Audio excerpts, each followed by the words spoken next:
I think I found the coolest JSON formatter for dates I've ever seen. Normally formatters are going to be read-only. It's just about how you're going to present the data. Now, in some cases, you can trigger actions on them, like starting a new flow or things like that. This one's going to be a little bit different because this allows you to set the date. Let me just jump straight into this thing. I'm so excited about showing you this. We're going to break down how it works, what you can do to kind of customize it a little bit, and some use cases for this thing. Let's get into it. So as I said, this is going to allow you to not only display the date, but quickly change the date so you can change it to something else. But the first use case that really popped out to me is maybe you're going to be scheduling some news posts for your SharePoint site or something, and you want to be able to kind of map out what's going to go live when. So what we can do for this is we're going to create a brand new column.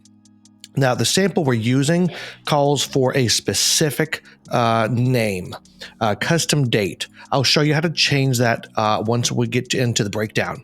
But for now, we're just going to create a new date time column. Call it custom date, and let's just hit save. So we've got a new column. At this point, if you wanted to take the easy route, you could just call this, scheduled to be published, something like that. I know it's a long name. You'll see it'll work out. I think it'll work out just fine because we do have kind of a wide display for this column. So I'm going to just rename that, and that's just going to change the display name for this column, but the internal name is still going to be custom date. So this JSON is actually going to work for us just fine. Now, this solution comes from, my favorite place. Hopefully it's your favorite place by now to get these kind of samples to experiment with, start building your own solutions. I'll have a link to this particular solution down in the description below, along with some other helpful JSON formatting resources I've got to either get you started or continue you along in this journey. So look for those down below. But what we're going to do for this is we're going to go to the date update format JSON. Now there's two different ones here. So one will do you'll see. Let's just do this one for now. There's not a lot here. We are going to go through this and talk about how this thing works so that you understand, a little bit better about how JSON formatting can work for you. But we're going to copy this file. You can use this button right here to quickly get the JSON. And we'll go to the column header, hit the little down arrow, go to column settings, and then format this column. Then we're going to go to advanced mode because we don't want any of the out-of-the-box formatting. We want a true custom format. So we go to advanced mode. And you'll see here, we've already got our schema defined here. We're just going to highlight this, blow it away because we have our own JSON. I'll just do a Control V here to paste that in. And we've got our JSON, and let's just hit save and see how this looks. So let's close this. And so this is this solution working right now. I don't have any dates on this particular column. If I did, you would already see a slightly different display. But you do see here that there's no date. If I just hit this little calendar icon, let's say this taking flight page. If I hit this, then now we have a date, and it looks like it's already sorting by that date. So right now it's January 21st today, as of the date of this recording anyway. So we have our date here. You see a lot of other buttons here. Now, obviously you just found out what this little calendar icon button does. It sets it to the current date. But then you've got plus and minus. What this will do, if I hit the plus icon, it advances it to tomorrow. I could just keep doing this, and it's going to update that date value. So it's updating the metadata directly right here without going into, the edit view, the details pane, any of that stuff. So it's really neat. Obviously the minus button will go back a date. If maybe I'm not sure when I want to schedule this just yet. I don't want to put in a date so I can, remember to go back maybe in a couple of days and set a date for this. I can just hit this little X icon, and now it goes back to no date. So this is such a fast way of manipulating dates on records without having to constantly go back into the details pane, change it there, or go into quick edit mode, anything like that. Forget about it. It's all simple. It's all right here. And it's that easy. I could just go down these calendar icons and just start setting all these dates. Boom, it's done. It's that easy. I could click on the date itself, and now I can just manually type something in here, maybe set it to the 29th. Or if I don't want to do that, I could hit this. And now I've got a full calendar view. Let's set this for February 1st. This is so fast. You've got to try this. You're gonna love it. There's a lot of applications where you can do something like this. Scheduling pages like that. That's an easy one. Maybe you've got projects and you want to be able to quickly change dates for maybe different tasks or something like that. There's a lot of ways I can see using this and providing a lightning fast user experience for some solution that I'm building or you're building, we're all building. This is really cool. I like this. Now, you saw we had to use custom date. If you already have a date field and you want to apply it to it, it's not going to work as is because it is referencing that custom date.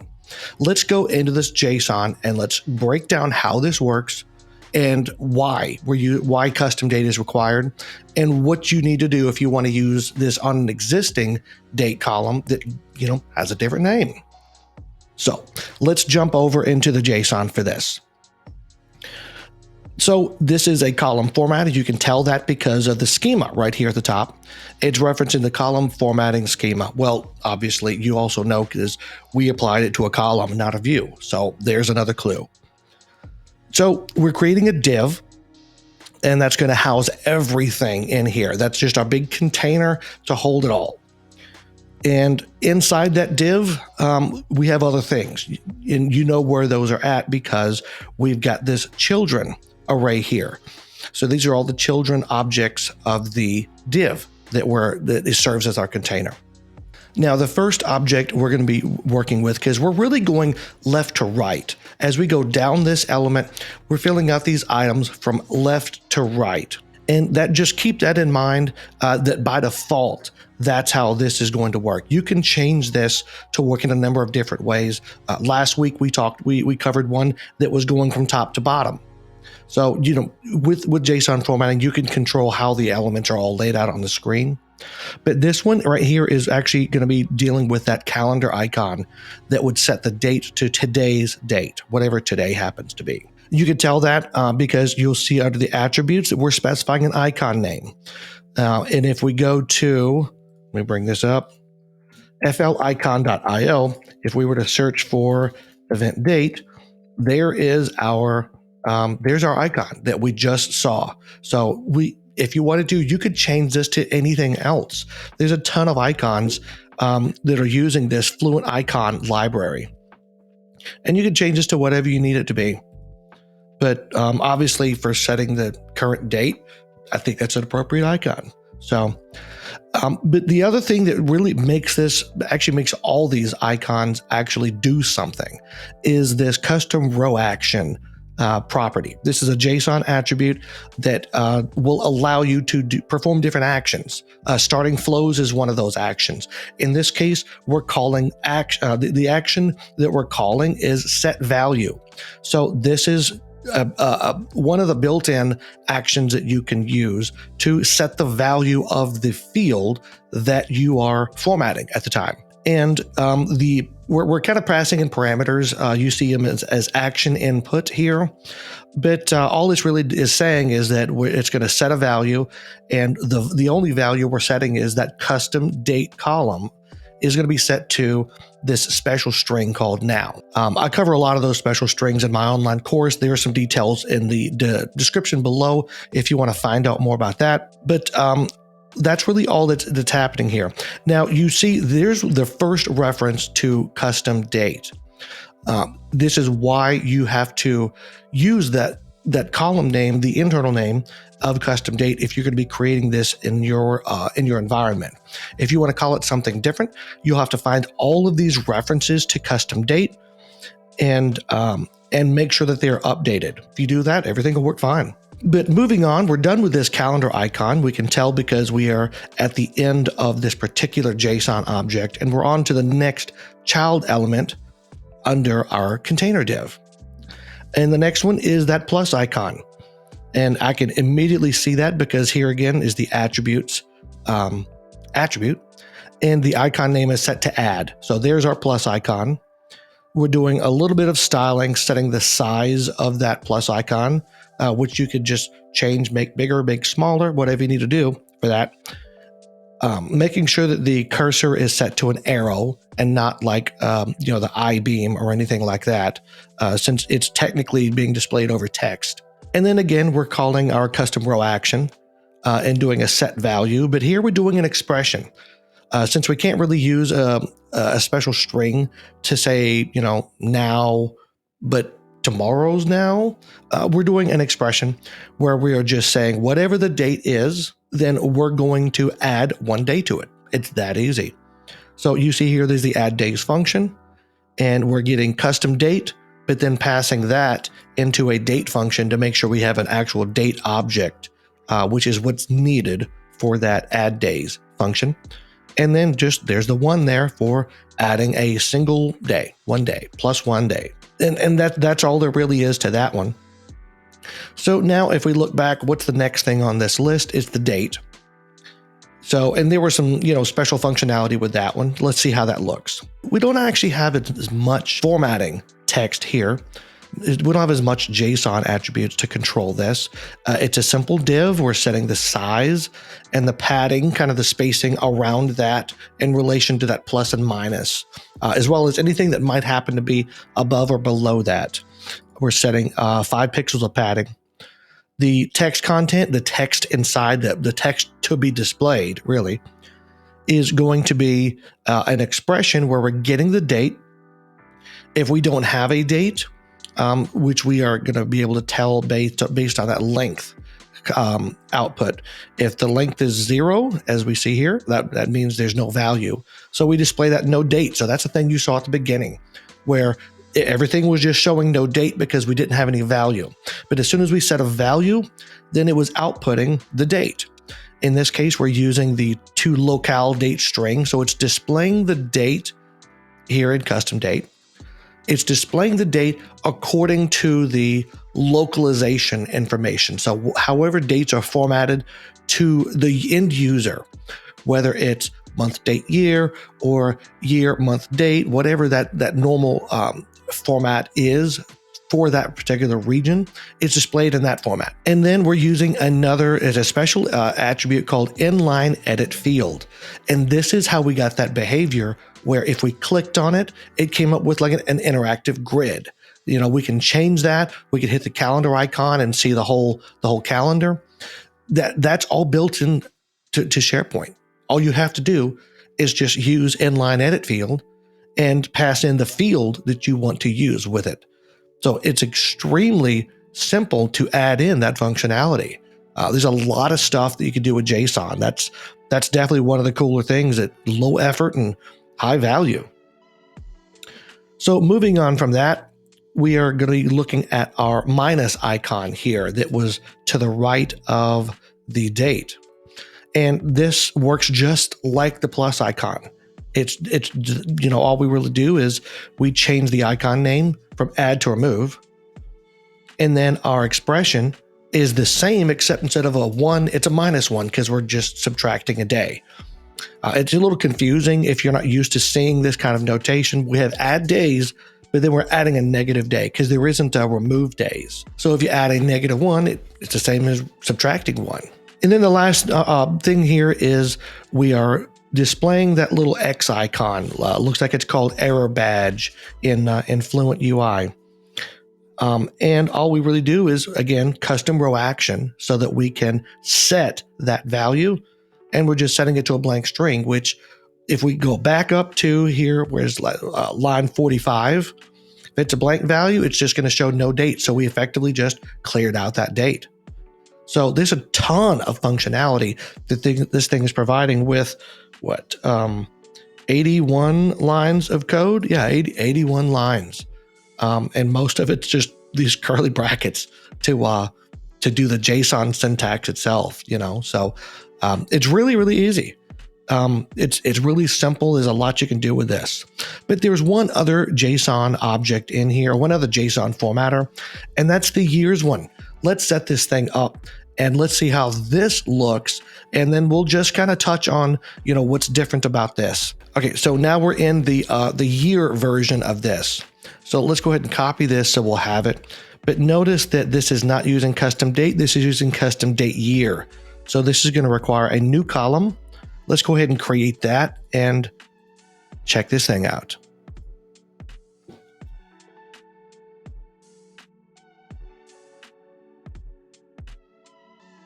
Yep, and then we'll get our formatting copied in here.